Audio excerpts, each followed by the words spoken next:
This weekend on the original Rochester Press Box. I'm Jeff DiVeronica from the Democrat Chronicle, and are you going to be paying attention to the Women's World Cup? You probably should, because I'm telling you, the Americans are going to need all the help they can get.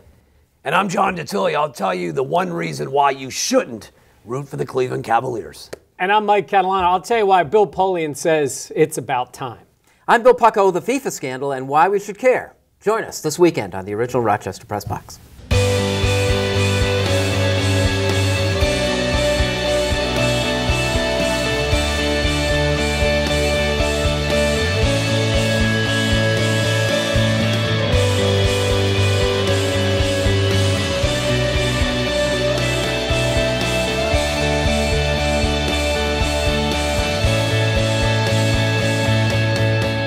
Hello, everyone, and welcome into the original Rochester Press Box. Bill Pucko with you, joined as always by John DiTullio from Fox 1280 Sports. Best game manager in all of Rochester media.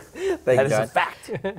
Co-host here, Mike Catalana from 13 WHAM News. Good to be back. And it's good to have Jeff DiVeronica joining us, our soccer guy, and also does the high school sports show. Sure. Our counterpart to the high school sports beat on radio. Does a great job there. Jeff, thanks for joining us again. Appreciate it. Thanks what for the kind of invite. a name is Sepp Blatter? I'm just trying to figure out, is it short for Giuseppe? I don't know what it's short for.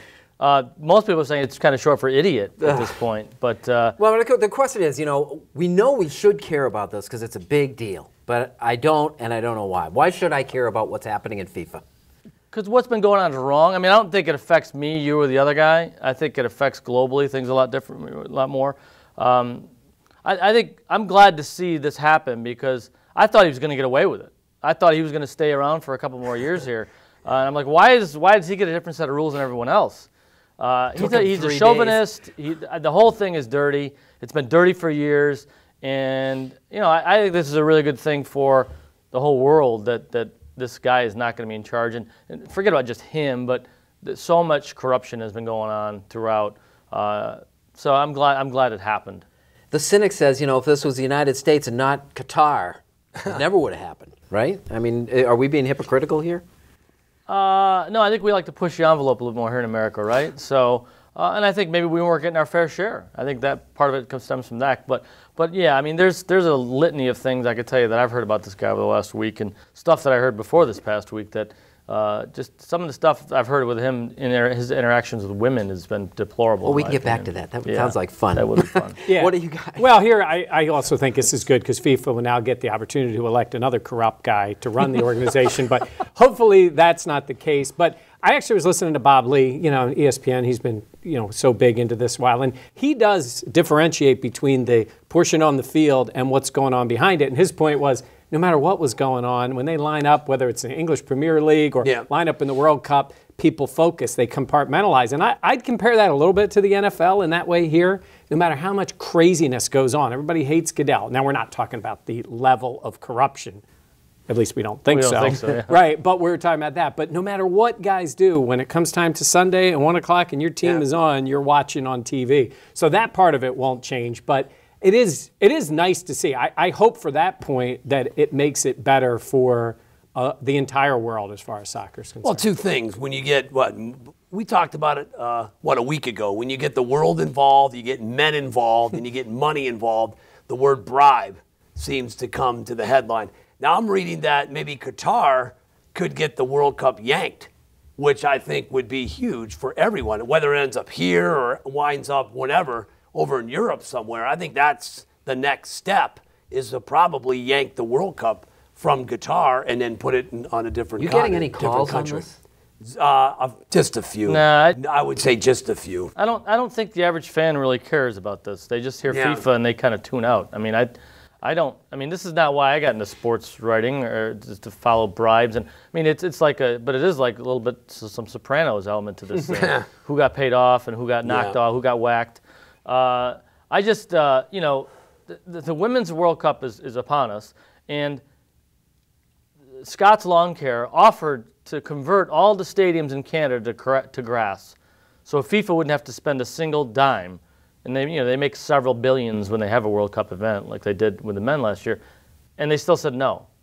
And I didn't understand that.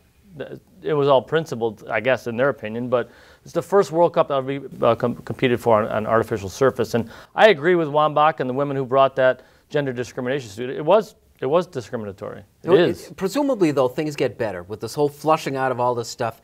In 5 years, do we notice? Does it make a difference? I don't think we noticed it anyway. I think only blips here and there. I mean, like I said, the average fan I don't think notices this. I think the federations of different countries. I mean, I think there are so many women's programs of soccer that are under. Brazil has amazing players, but they don't have any money. They don't put any money toward their program. I mean, Brazil will, if this sorts things out, where FIFA has some sort of checks and balances, where programs are treated like a Title IX for FIFA programs in soccer. I think Brazil will overtake the United States within, a couple World Cup cycles. Tom Brady's getting his appeal. We'll talk about that next when the Original Rochester Press Box continues.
Welcome back to the Original Rochester Press Box. Bill Pucko with you. We talked about one scandal, the international FIFA thing, which we don't care about here, and then it's a scandal that almost doesn't exist. The whole Tom Brady's getting his appeal from Roger Goodell and the whole Deflategate thing. Where does this wind up? Very interesting, this part of it. Look, Brady has contended the whole time that he's innocent, that he had nothing to do with it, and his reputation in this way is on the line. Now, even if he got it overturned, there's still people that are going to believe he cheated, just like every other thing. But it'll be interesting to see. Is Brady want to get into this to get it knocked down to 2 games? Is that what his end game is? Or is he trying to get the whole thing eliminated? Because he wants to say, no, there was no evidence of me doing it. I am not a cheater. I am not a crook, right? Is that what he wants? And if that's the case, then this may not end with a simple reversal. I mean, we could see him push it even farther because Smith from the Players Association loves to go to court with the NFL. The only reason he's fighting this is to clear his name altogether. Can't get knocked down to 2 because then he's guilty of something. But so if he this has gets to to get a courtroom, there's a whole Pandora's box that's going to be opened up. So he better be really sure about this, or it will get proven that he was guilty. Well, and he's no worse off than he is right now. Kraft has cut bait from him, and the word is Belichick doesn't believe him. So he's Gilligan. He's on an island. He's all by himself. So he's either going to sink or swim, and who better to hear it than the guy who's the most hated man in the NFL. And who's the second most hated? Well, I shouldn't say the second. You've got Ray Rice, you've got Greg Hardy, but there's a lot of people out there who can't stand Tom Brady. It's a nice little showdown of the 2 most hated men in the NFL right now. That New England corridor, everyone loves them there, but outside of it, everyone thinks they cheated. This was a cumulative case where they finally got you. We're going to nail you. You've been trying to make a mockery of our rules for years. And part of me would just like him to man up and take it. Yeah. Just admit it. The whole idea of Goodell hearing the appeal. I don't know why Goodell wants to hear any of this. If you're him, why do you even want to be involved in discipline? Why? Well, you have enough to worry about. You make your money. You're now not the bad guy. You assign somebody in charge of discipline. You sign a totally separate committee for any appeals, and you stay out of it. He's terrible at it to begin with, isn't he? That was a lesson he should have learned in the Ray Rice. Well, the owners want him to do it. I think in this case, you know what? I'm not going to let anybody overturn this. I'm not going to look foolish once more. Adrian Peterson thing look how many cases he's got overturned. He dropped the ball in the Ray Rice situation. He's going to see this thing through. I hate to say this because I don't respect the man, but I'm almost glad he's hearing it. Really? If that does make sense. Well, he should own it. Right? I mean, like every other thing. He has done it. At every step, he's done the wrong thing. I don't think I've recognized the hypocrisy of him hearing any of these appeals over all these years until this one came up, and he says, how's Brady going to possibly get a break from this guy now? He's not out. he's a micromanager now. He's got it. His reputation is at stake too. So I understand why he wants to be involved. What if he just raises it? I mean, the best thing for his thing is like, Brady appeals his 4-game suspension and Goodell says, all right, it's 6. It's like a parent who goes, you want just second That would week? be great. Yeah. You want 2 weeks without your phone? Yeah. I'll go ahead and give it to you. All righty, like it or not, when we return.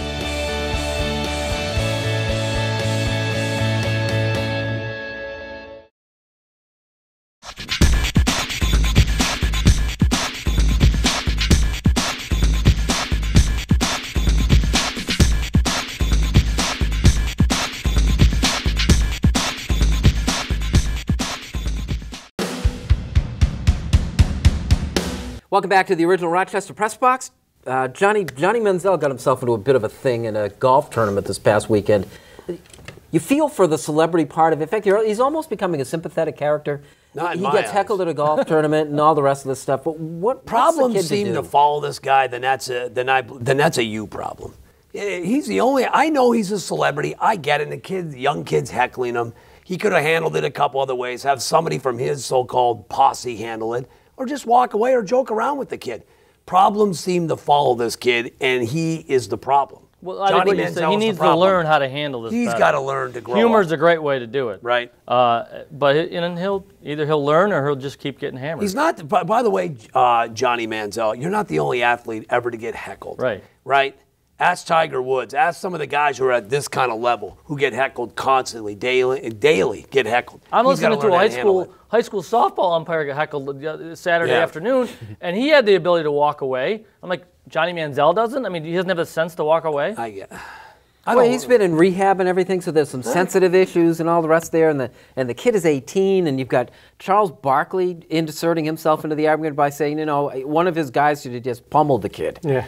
Well, that's a whole different thing. It's funny how Barkley does a lot of that talking now, but in this current culture of what's going on, he would have been suspended. And I mean, it's a different world. I heard him on the radio talking about that and saying, the commissioner said, hey, how about if we get you a bodyguard? Like, the approach to things was very different back then than it would be now. And if he gets one of his posse to take care of business and pummel the kid, and then it gets attached to Manziel, then it's there's going to be a big fury about that. But I do agree that he does need to figure out a way, because it became a bigger deal because it's Manziel than it would be from somebody else. And I think John is right. I mean, he brought it on himself, but this kind of thing is going to just totally derail the kid. Well, he flipped off the Redskins, remember, in last year, the preseason game. The kid's got a track record. I know he's been in rehab, but he's got a track record of being kind of immature. Yeah. Jeff, like it or not, the chances of the United States team in the Women's World Cup competition. I like their chances. I think they could have had an easier road than this. But the good thing about being in the so-called group of death is that they can't. Yeah, I know. It's so dramatic. They can't get away with bad performances here in the group stage. They're going to have to play at a high level. There have been times in the past where they could get by with it, and they have to play well. And if they do that, they'll go through. If they don't, they could have some trouble. They're not playing that great right now, but it's like the next day's pitcher in baseball. You're as good as your starting pitcher. And the problem, too, is there isn't just one target, right? I mean, it's not just one team you say, this is the team that's standing in their way. There's a whole lot of stuff there, Well, right? the rest of the world is really caught up. I mean, it used to be a gimme, 8 years ago, that they were going to make the knockout stage, but it's no gimme anymore. The rest of the world has gotten better. You looking forward to this? Yeah, and largely because of Abby. Obviously, we want to see her win and get this title that has eluded her in her career.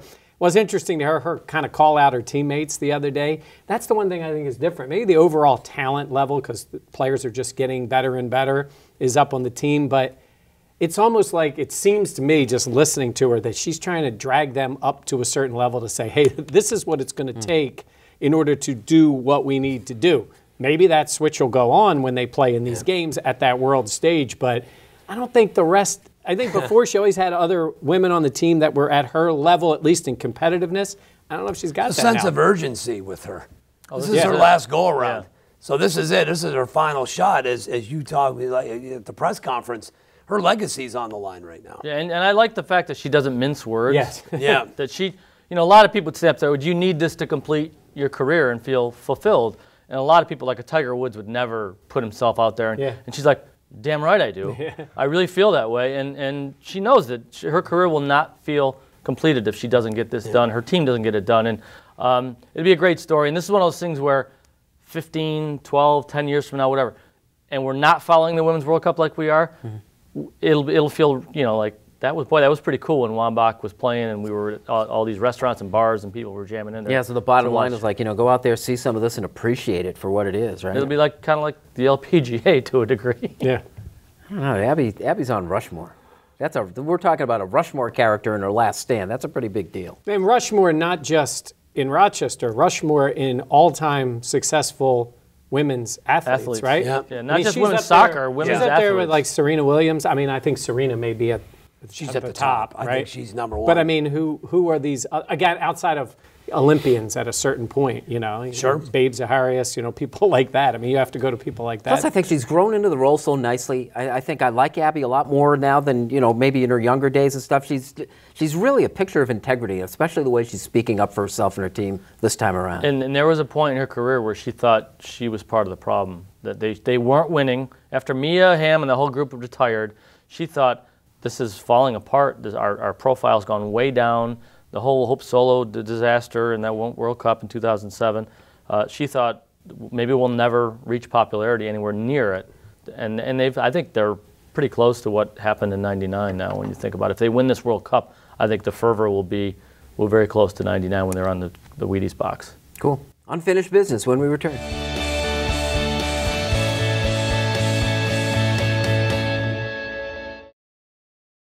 And you don't need to be Native American to realize it is offensive. And it's not politically correct. It's the right thing to do. He was an idiot for throwing him that pitch. The guy's phenomenal. He had no reason to give him anything, especially a fastball to hit. It's simply that these two guys, Ronaldo and Tom Brady, are too good looking. I like it, just don't admit to it. Everybody wants to hate on the best in the world. He's here to stay, and he wants to build something big time. The bottom line is, still nobody's going to like A-Rod.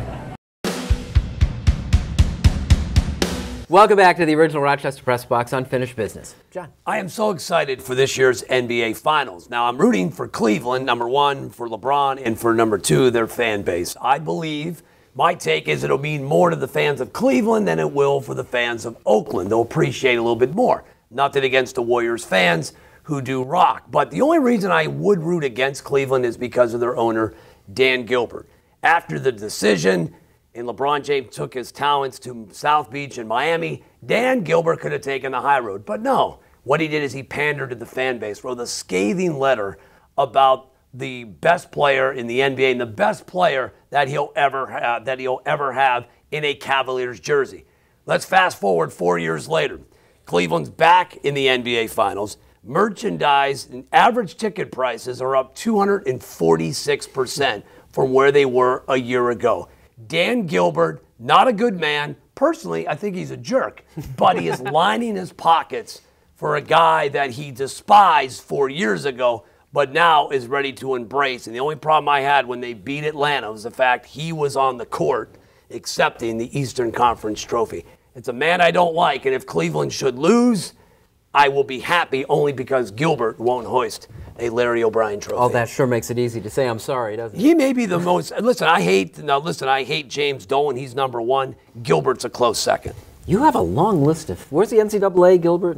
Oh, that's different. NCAA, IOC. Well, no, Seth Blatter just kind of leapfrogged the NCAA. No way. No. This what am I talking about? This is an updatable list. NCAA, Seth Blatter, IOC. There you go. All righty, that's this week's list. Yes. Jeff. When are they starting the NBA Finals? Like July?